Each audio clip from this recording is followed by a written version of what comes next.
लौकिक कामना के लिए भजन करें तो क्या भजन से लौकिक कामना पूर्ण हो जाती है? संसारिक कोई कामना चाहे तो भजन से पूर्ण हो जाती है। हाँ, पहले पाप नष्ट होगा फिर कामना पूर्ण होगी। इसलिए अगर थोड़ा भजन हुआ और पाप अधिक है तो कामना पूर्ण तब तक नहीं होगी जब तक पाप नष्ट नहीं हो जाएगा। दुख देने में पाप का योगदान है, तो ध्यान रखें। भजन करने वाले एक तो कामना करते नहीं, अगर कामना करते हैं तो पूर्ण तभी होगी जब आपका पाप नष्ट हो जाएगा। ऐसा ना सोचे कि भजन से कामना पूर्ण क्यों नहीं हुई, और भजन करो। जब तुम्हारा पाप नष्ट हो जाएगा तो तुम्हारी कामना पूर्ण हो जाएगी। भजन करने वाला लौकिक कामना ना करे तो अच्छा है, भगवान की प्राप्ति की कामना करे, दुख सुख भोग ले। कामना चाहे पूर्ण हो या नष्ट हो, भजन दोनों काम करेगा। कामना पूर्ण करके चाह मिटा देगा या कामना का ही नाश कर देगा। भजन नहीं छोड़ना चाहिए। हम तो 7 वर्ष से भजन कर रहे हैं, प्रश्नकर्ता ने कहा, पर हमारी कोई आदि व्याधि अभी तक दूर नहीं हुई। मुझे लगता है मेरा भजन निष्फल है क्या? नहीं, बाहर के दुख और शरीर की बीमारी ये प्रारब्ध के अनुसार मिलती है। भजन का फल है अंतःकरण शुद्ध होकर भगवदानंद की प्राप्ति होना। भजन का फल ये नहीं कि तुम्हारा जुकाम बुखार ठीक हो जाए, तुम्हारा ये ठीक हो जाए।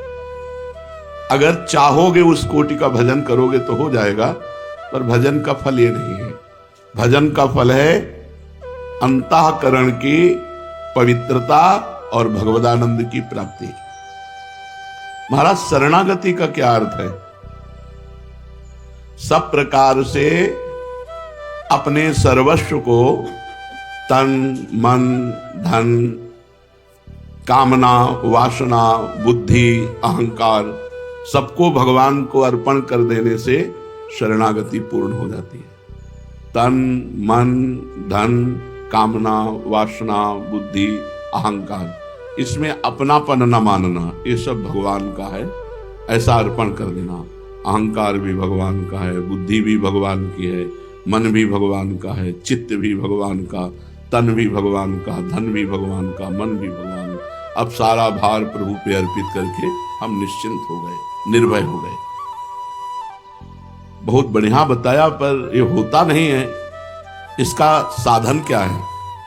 शरणागति, तन मन प्राण धन बुद्धि अहंकार सब कुछ समर्पित हो जाए। इसकी साधना क्या है? पहला, भगवान के अनुकूल ही सब कार्य करे, प्रतिकूलस्य विसर्जनम, श्री कृष्ण अनुकूलेन। तन मन वचन से कोई पाप कर्म न बने, सबसे पहला है। शरणागति के लिए मनमानी आचरण करने वाला शरणागत नहीं होता। तन से मन से वचन से श्री कृष्ण अनुकूलेन प्रतिकूलस्य विसर्जनम, प्रतिकूल आचरणों का त्याग और अनुकूल आचरण भगवान के करना, ये पहला साधन है। प्रतिकूलस्य विसर्जनम, पाप आचरण न होने पावे। अगर पाप आचरण होंगे तो शरणागति आपकी नहीं मानी जाएगी। एक प्रश्न आज कर रहे थे कि जब पुण्य भगवान को समर्पित तो पाप भी भगवान को समर्पित। ये पुण्यात्मा का या महात्मा का लक्षण नहीं कि जो मन में आया सो कर लिया, इसके बाद कोई पश्चाताप नहीं। अगर हमसे गलत हो गया तो हमारा हृदय जले, भगवान से प्रार्थना करें कि प्रभु दोबारा ऐसी हमसे गलती न हो, तब तो वो गलती से निकल पाएगा। जब जलन ही नहीं तो गलती से निकल ही नहीं पाएगा। भगवान के शरणागत के द्वारा पाप नहीं होता, ये पहला लक्षण है। अगर हमें शरणागत होना है तो पाप आचरण हमें छोड़ना है। नाम जप के प्रभाव से हमें पाप आचरणों से डरना है, बचना है, नहीं हम प्रभु की शरण में नहीं हो पाएंगे। दूसरा, भगवान के प्रतिकूल समस्त कार्यों और भावों का तन मन वचन से सर्वथा त्याग कर देना। पहला है भगवान के अनुकूल आचरण करना, और दूसरा है भगवान के प्रतिकूल जितने आचरण हैं, तन से मन से वचन से कर्म से, उनका त्याग कर देना। तीसरा, एकमात्र भगवान में दृढ़ विश्वास। जो कुछ होगा सब प्रभु से होगा, प्रियाजू से होगा, पूर्ण विश्वास। चौथा, भगवान ही हमारे रक्षक हैं, किसी और का सहारा ना ले। भगवान ही हमारे रक्षक हैं, हमारे प्रभु, प्रेमास्पद, हमारी गति, हमारा आश्रय, हमारा ध्येय, हमारा लक्ष्य एकमात्र भगवान है। भगवान ही एकमात्र हमारे रक्षक हैं, वही हमारी गति है, वही हमारा आश्रय है, वही हमारा ध्येय है। ध्येय जिनका ध्यान किया जाता है वही हमारा लक्ष्य है, दूसरा कोई नहीं, एकमात्र प्रभु। पांचवा, जो कुछ भी सोचें, बोलें, करें वो केवल भगवान के लिए करें। सोचें तो भगवान के लिए सोचें, करें तो भगवान के लिए करें, बोलें तो भगवान के लिए बोलें। शरणागति। सब कार्य करते हुए भजन साधना अपना कोई पुरुषार्थ न माने, ये भगवान की कृपा शक्ति से हो रहा है ऐसा अनुभव करे। शरणागति पुष्ट होने के लिए सब कार्य साधना के हो रहे हैं, पर मेरे सामर्थ्य से नहीं हो रहे, ये तो भगवान की कृपा शक्ति के द्वारा हो रहे हैं, मेरे में कोई पुरुषार्थ नहीं, कोई सामर्थ्य नहीं। सातवां, सब कुछ भगवान को अर्पण करने के बाद अर्पण करने का अहम नहीं। आपकी वस्तु आपको समर्पित, मेरा क्या था जो मैं अहम करूं। सब कुछ समर्पित होने के बाद समर्पण का अहंकार नहीं। मैंने भगवान को सब समर्पित, मेरा क्या था, उन्हीं का तो था। मन वही बने हैं, बुद्धि वही बने, चित्त वही, अहम वही, तन मन धन सब उन्हीं का। मेरा क्या, मेरा भ्रम था, मेरा वो मिट गया उनकी कृपा से। ये उपरोक्त जो आपने 7 साधन बताए, तो शरणागति का ये साधन ठीक ठीक चल रहा है, इसका हम कैसे पता लगाएं कि हमारी शरणागति ठीक ठीक से हो रही है? 4 बातें। पहली बात, भगवान का परम प्रेम के साथ चिंतन और उस चिंतन में डूबना। जब आपकी शरणागति हो जाएगी तो ये लक्षण 4 प्रकट होंगे। भगवान के नाम का, रूप का, लीला का, गुण का परम प्रेम के साथ चिंतन और उसमें डूबना, आनंदित होना। नाम चल रहा है तो उसी को सुन रहे हैं, उसी को देख रहे हैं, उसी में डूब रहे हैं, शरणागति आपकी पुष्ट हो रही है। दूसरा, कार्य करते समय ये मैं प्रभु के लिए कर रहा हूं, कार्य समाप्ति के बाद प्रभु को समर्पित कर रहे हैं। तीसरा, चाहे सुख मिले या दुख, लाभ मिले या हानि, हमारी मस्ती में कोई फर्क नहीं पड़ेगा। यदि हम शरणागत हैं तो चाहे सुख मिले चाहे दुख, चाहे लाभ मिले चाहे हानि, हम मस्त रहें, राधा राधा राधा राधा। चौथा, हमारे अंदर की कामनाएं नष्ट हो रही हैं। जब शरणागति पुष्ट होगी तो 4 लक्षण प्रकट होंगे। भगवान के नाम का, रूप का, लीला का, गुण का चिंतन और उसी के आनंद में डूबना। भगवान के अनुकूल ही सारे कार्य करते हुए भगवान को समर्पित करना और भगवान के प्रत्येक विधान में राजी रहना, चाहे सुख मिले चाहे दुख, चाहे मान मिले चाहे अपमान, चाहे हानि मिले चाहे लाभ। और चौथा, हमारे अंदर कामनाएं नष्ट हो रही हैं, अब बढ़ नहीं रही, धीरे धीरे मन शांत हो रहा है। इस अवस्था में परम शांति, शाश्वत शांति मिलने लगती है जब शरणागति पुष्ट हो जाती है। ये परमोच्च अवस्था है शरणागति। इस अवस्था में स्थित होकर के साधक भगवान की दिव्य लीलाओं में प्रवेश पा जाता है बहुत जल्दी शरणागति से। शरणागति होने पर स्थिति में क्या होता है? भगवान से प्रेम, तत्व का ज्ञान, संसार से वैराग्य, 3 बातें उसमें जागृत हो जाएंगी। भगवत प्रेम, तत्व ज्ञान, सर्वत्र भगवान है, और संसार से वैराग्य। समर्पण में क्या क्या समर्पण किया जा सकता है? जो कुछ भी तुमने अपना माना है, सब कुछ, जो कुछ तुमने अपना माना है सब कुछ भगवान को समर्पित कर दो, निर्भय हो जाओ। तुम्हारी ही वस्तु कई गुना बढ़कर तुम्हें मिलेगी। जैसे लॉकर में जब बैंक में जमा करते हो तो तुम्हारी वस्तु सुरक्षित रहती है ना, तो भगवान को समर्पित कर देने का मतलब है कई गुना बढ़कर उसका परमानंद मिलना। शरीर, तो चिदानंद शरीर मिलेगा। पार्थिव शरीर समर्पित कर दो तो चिदानंद शरीर भगवान दे देंगे, अपने सहचरी भाव, दास भाव, गोपी भाव, जिस भाव के आप हैं। इंद्रिय तो दिव्य इंद्रियां हो जाएंगी जो भगवान के रूप गुण लीला का दर्शन कर सके। मन जो भगवान की सेवा का संकल्प विचार कर सके। बुद्धि जो भगवान की लीला का निश्चय करवा सके। अहंकार जो भगवान के दासत्व में स्थित हो जाए। सब कुछ समर्पित कर दो और बेपरवाह हो जाओ। आज से हमारा सब कुछ प्रियालाल को समर्पित है। भगवान की वस्तु भगवान को समर्पण नहीं जो करता तो उसका क्या फल होता है? जो मनुष्य शरीर, मन, बुद्धि, चित्त, अहंकार इनको अपना मान करके अपने लिए भोगों में लगाता है वो बड़ी भारी भूल करता है। जीवन के अंत में उसे 4 बातें मिलती हैं। असफलता, क्योंकि खाली हाथ जा रहा है। अतृप्ति, क्योंकि भोगों से कभी तृप्ति नहीं हुई। जीवन भर का ढोया हुआ पाप, दुखों का भार और नरक की यात्रा। ये 4 बातें मिलती हैं जो भगवान का भजन नहीं करते, भगवान की शरण में नहीं होते। उनको असफलता, अंतिम परिणाम असफलता, अतृप्ति भोगों से और किए हुए पाप की पोटली और नरक। ये 4 बातें मिलती हैं जो समर्पण नहीं करता, जो भजन नहीं करता।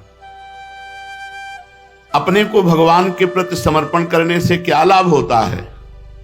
शोक, विषाद, दुख, क्लेश, कष्ट, संताप, भय, उद्वेग ये सब नष्ट हो जाते हैं समर्पण मात्र से। भगवान के हम हैं, ये निश्चित बात समझ लो। समर्पण मात्र से दुख, क्लेश, कष्ट, संताप, भय, उद्वेग ये सब नष्ट हो जाते हैं। आनंद घन भगवान के आश्रय में उस जीव को नित्य परमानंद की प्राप्ति होती है। और कैसा भी हो, अंत में भगवत परम पद। समर्पण का फल अंत में भगवत परम पद।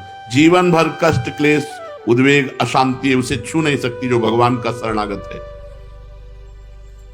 समर्पण की बात मन में क्यों नहीं आती?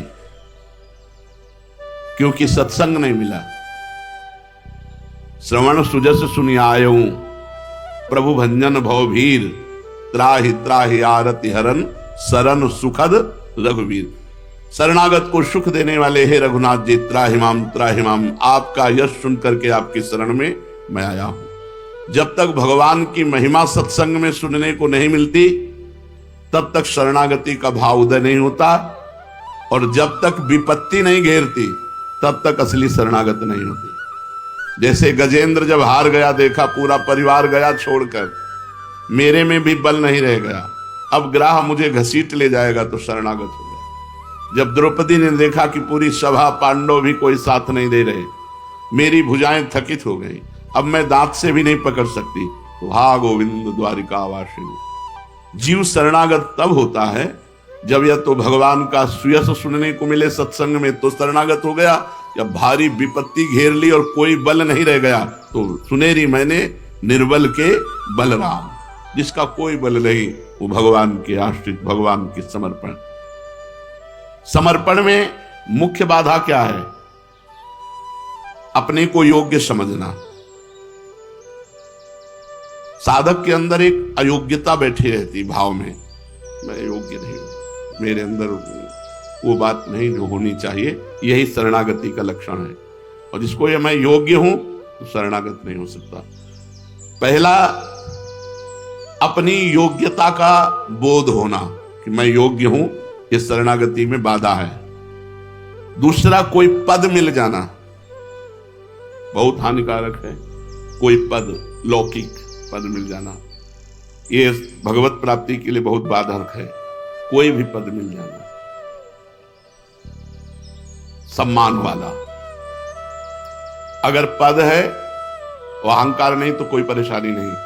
जैसे अम्बरीश जी चक्रवर्ती सम्राट हैं, पर सावई मनः कृष्ण पदारविंदयो, उनका मन भगवान के चरणों में है, तो उनका चक्रवर्ती सम्राट पद भी भगवान की शरणागति में विघ्न नहीं है। अगर पद का अभिमान है, कोई भी, चाहे सधुवई के पद हो और चाहे सांसारिक पद हो तो शरणागत नहीं हो सकता। जो पद है ये शरणागति में बाधक है। संपत्ति, वैभव, अगर उसका अभिमान है, अपनी बुद्धि चातुरी पर विश्वास, ये शरणागत नहीं होने देगा। और देहाभिमान, देह में बल, देह भाव का बल, ये शरणागत नहीं है। अपबल, तपबल और बाहुबल, चौथो बल है दाम, शूर किशोर कृपाते सब बल, हारे को हरिनाम। जब तक संपत्ति का अभिमान है, पद का अभिमान है, विद्या का अभिमान है, योग्यता का अभिमान है, देने का अभिमान है, तब तक शरणागत नहीं हो सकते, न गुरु के न भगवान के। हरि रूठे गुरु शरण है, गुरु रूठे हरि नाहि, खिलवाड़ नहीं है। आपका अभिमान हो जाएगा तो भगवान शंकर भी कहते चलो चलो काकभूषुंडी जी के पास जाओ। उमा जी ने कहा आपने क्यों समझा दिया, आप ही समझा देते गरुड़ जी महाराज। नो कीन हो इसका वहू अभिमाना, सुख हो वंचा कृपा निधाना, रघुपति कृपा मरम मैं पावा। मैं भगवान की कृपा से समझ गया कि इसने कहीं अभिमान किया है। चलो चलो काकभूषुंडी जी के नीचे बैठो जा करके, गरुड़ हो, सबसे बड़े हो, नीचे बैठोगे तुम्हारा अभिमान गलित होगा, जाओ। अभिमान विद्वता का थोड़ी माया से पार करता है, दैन्यता पार करती है। अहंकार करोगे किसी भी तरह का तो नाली में ही गिरना पड़ेगा, संसार में ही भ्रष्ट होना पड़ेगा। एक भी ऐसा बताओ जो मर्यादा का उल्लंघन करने के बाद भगवदानंद में डूबा हो, एक भी। तुम पड़े रहो, भगवदानंद में ही पड़े हो, पड़े पड़े शरणागति का कल्याण हो जाता है। प्रयागदास मामा जी गिरदा लगाए बैठे रहते थे, कोई पूछता तुम भजन तो करते नहीं, ऐसे बैठे रहते। बोले तुम भजन करो, तुम्हारा संबंध राम जी से नहीं, हमारे जीजा राम जी, हमारी जिज्जी सिया जी, अब हम क्या भजन करें? जिसके जीजा राम जी, अब इससे बड़ा भजन क्या होगा? हर समय संबंध की ठसक में हरिराम व्यास जी क्या कह रहे, भजन करो तुम, हमसे कोई भजन से मतलब नहीं। काहू के बल भजन को, काहू के आचार, हमारा भजन लाड़ लीजिए। व्यास भरोसे कुंवर के, शोभत पांव रात दिन, प्रियाजू में तन्मयता, प्रियाजू में शरणागति। अपनी योग्यता, पद, विद्या, बुद्धि, अधिकार, धन, इनका अभिमान है तो शरणागति नहीं। महाराज ये याद इस स्वर्ग में केवल इतना बोल दिए थे कि ऐसा कोई दानी और तपस्वी नहीं हुआ मेरे जैसा, तुरंत भ्रष्ट होकर खोपड़ी केवल मृत्युलोक में आ गए, तुरंत। पर गिरने लगे तब ये कहा कि मैं समझ गया क्यों गिरा, इसलिए मुझे संतों के बीच में गिराना। तो संतों ने गिरने ही नहीं दिया। महाराज शिवी और बड़े बड़े दानी खड़े थे, वो खोपड़ी को बला रहे थे, उनका मैं अपना पुण्य देता हूं, तुम वहीं रुक जाओ। तो रुके, पूछा कौन हो, तो बोले ये याति, आप क्यों पतित हुए? तो उन्होंने बताया मेरे सारे पुण्य अहंकार के कारण नष्ट हो गए, मैंने ऐसा वचन बोल दिया कि मेरे जैसा दानी और मैंने जो किया ऐसा कोई न भूत में न भविष्य में, इसलिए तत्काल मेरे पुण्य नष्ट हो गए और मैं गिर गया। तब 4 महात्मा थे, चारों महात्माओं ने अपने शुक्र दिए, तुरंत विमान में बैठे और ऊपर ही ऊपर स्वर्ग में चले गए थे। समर्पण कैसे हो? समर्पण होने के लिए पहले साधु संग की आवश्यकता है। प्रथम भगति संतन करी संगा। भगवान की शरणागति तभी जीव की होती है जब खूब सत्संग सुने, खूब साधु संग करे, फिर शरणागत करना नहीं पड़ता, हो जाता है, अपने आप हो जाता है। शरणागत करने वाला करता ही नहीं बचता, वो प्रभु के चरणों में समर्पित हो जाता है। पूर्ण समर्पण में तब तक कमी रहेगी जब तक करता रहता है, और जब करता भी समर्पित हो जाता है। इसलिए अहम शब्द है, तनुवांग मनोभिर सोहम तवयु आश्रिता अमलई। कामना रहित निर्विकार भाव से सोहम, सोहम माने मैं तत्व सहित आपको समर्पित है। श्री राधे तनुवांग मनोभिर अमलई सोहम तवयु आश्रिता, मैं स्वयं सहित तन वाणी मन और किसी कामना से नहीं, निष्काम भाव से आपके चरणों में समर्पित है। पूर्ण समर्पित की स्थिति क्या होती है? देह के किसी भी भाव में वह सोचता है मेरे भगवान को राजी है इसीलिए रोग आया, मेरे भगवान को राजी इसीलिए सब प्रणाम कर रहे हैं, मेरे भगवान को राजी इसीलिए वाह वाह हो रही, मेरे भगवान राजी इसीलिए लोग मार रहे हैं, मेरे भगवान राजी इसीलिए गाली